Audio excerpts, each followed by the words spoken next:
अभी न्यायालय ने एक फैसला कर दिया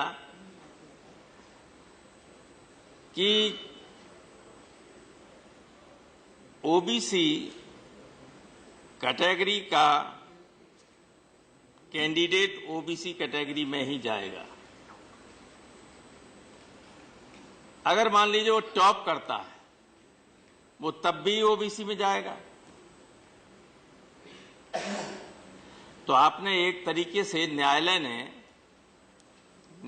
ने एक तरफ न्यायालय का ये है कि 50% से ज्यादा आरक्षण नहीं हो सकता, 49.5% आरक्षण है ओबीसी और एससी एसटी का। तो जब ओबीसी या एससी एसटी का कोई ऊपर मेरिट में जाने वाला है और जनरल कैटेगरी में आता है, वो नहीं जा सकता है। इसके मानिए आपने देश की 15% जनसंख्या के लिए 50.5% रिजर्वेशन कर दिया। हुआ कि नहीं हुआ राउत जी?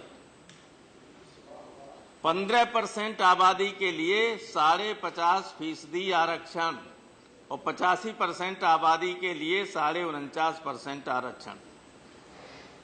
जब न्यायालय इस तरह के फैसले देने लगेंगे तो आप लाइए आयोगों को, कुछ नहीं हो सकता। लगातार लोगों को मेरा तो ये सुझाव है, अभी आप क्या करने वाले, ये जब आ जाएगा ये पिछड़ा वर्ग आयोग, इसी पिछड़ा वर्ग आयोग से आप इसमें फिर और वर्गीकरण कराएंगे। किन जातियों ने इसका आरक्षण जो है ले लिया ज्यादा, इन जातियों ने बहुत आरक्षण छीन लिया है ओबीसी में, इनने जो छीन लिया है एससी एसटी में। ये तो दिखाई पड़ता है सबको। लेकिन जो 50.5% में जिनकी आबादी 0.1% इस देश में नहीं है, वे 10% आईएएस हैं, 15% आईएएस हैं, उनकी तरफ किसी का निगाह नहीं जाती। इसलिए मेरा सुझाव है ये झंझट हमेशा के लिए खत्म हो सकता है। अमित शाह साहब, आप चाहें तो इस देश में जातियों का पूरी जनगणना करा लीजिए जात वाइज, और उसी के हिसाब से आरक्षण कर दीजिए। उसी के हिसाब से कोई ओबीसी नहीं, कोई एससी एसटी नहीं, कोई प्रकाश नहीं, कोई जनरल नहीं, आप केवल जात के आधार पर आरक्षण सारे देश में करा दीजिए। हम और पूरा बैकवर्ड और सारे लोग बहुत प्रसन्न होंगे कि आपने बहुत अच्छा काम किया। वरना ये जो अब ये साजिश आगे चलेगी, इस बिरादरी इस ओबीसी से इसको हटा दिया जाए, उसको हटा दीजिए, आप हटा दीजिए। पिछली बार एक बहुत बड़े संवैधानिक पद पर बैठे हुए व्यक्ति ने उत्तर प्रदेश के बारे में ये कह दिया था कि कम्युनिटी के लोग जो हैं इंपॉर्टेंट पदों पर हैं, और बाकायदा नाम लेके कहा था कि किस जात के हैं। मुझे मजबूरन एक प्रेस कॉन्फ्रेंस करके सारे आंकड़े देने पड़े और बताना पड़ा कि पूरे उत्तर प्रदेश में सिर्फ एक आईजी यादव था, 8 कलेक्टर यादव थे और 9 या 10 एसपी थे। इससे बड़े अधिकारी, आईजी से ऊपर एडीजी डीजी कोई था ही नहीं। एक एडीजी थे, बाद में डीजी हुए बस। इतने बड़े राज्य में इतनी बड़ी आबादी के बाद कोई संवैधानिक पद पर बैठा हुआ आदमी ये लांछन लगाए, तो ये लगेंगे। आप देखिएगा आगे चल के ये जो आप बना रहे हैं, ये जो ला रहे हैं आप, इससे लाभ नहीं मिल पाएगा लोगों को। ये इतना तो मिल पाएगा कि जाति हो रही है, वहां डीओपीटी वाले कर रहे हैं तो कोई अपना कंप्लेंट कर दे तो उनको बुला लेगा, ये तो होने लगेगा।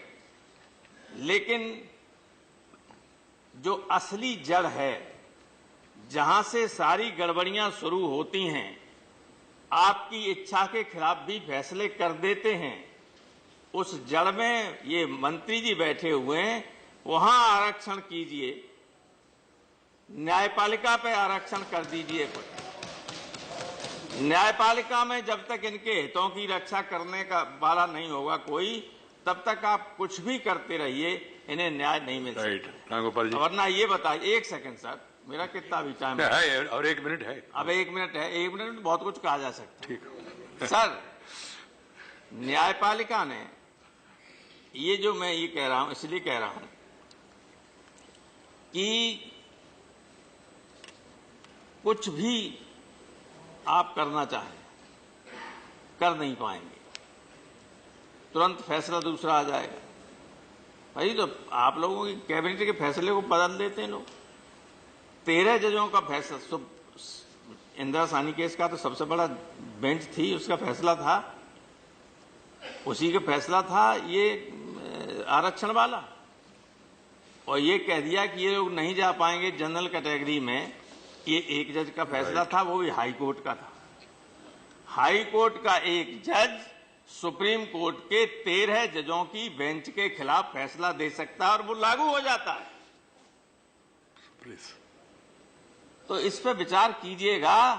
जब तक आप जुडिशरी में आरक्षण नहीं देंगे और ये कीड़ा जब तक दिमाग में पाले रहेंगे कि भाई बैकवर्ड और शेड्यूल कास्ट में यादवों ने, जाटवों ने आरक्षण ले लिया है, तो मैं कहता हूं ठीक है, जातबाज कर दीजिए सबका, हमें कोई एतराज नहीं, कर दो जातबाज। तो आधा %, 1%, 3%, 2%, 0.1% भी नहीं आएगा नंबर, जो अभी सब कुर्सियों पे बैठे हुए सब। राइट रामगोपाल जी, ठीक है। इसलिए मैं कहता हूं कि ये जो बनात रहे हैं, आगे अगर इस तरह की कोशिश होगी कि इसका भी विभाजन किया जाए, तो फिर आंदोलन इस बात का होगा कि इस देश में जाति के आधार पर, जनसंख्या के आधार पर आरक्षण हो। Thank you Shri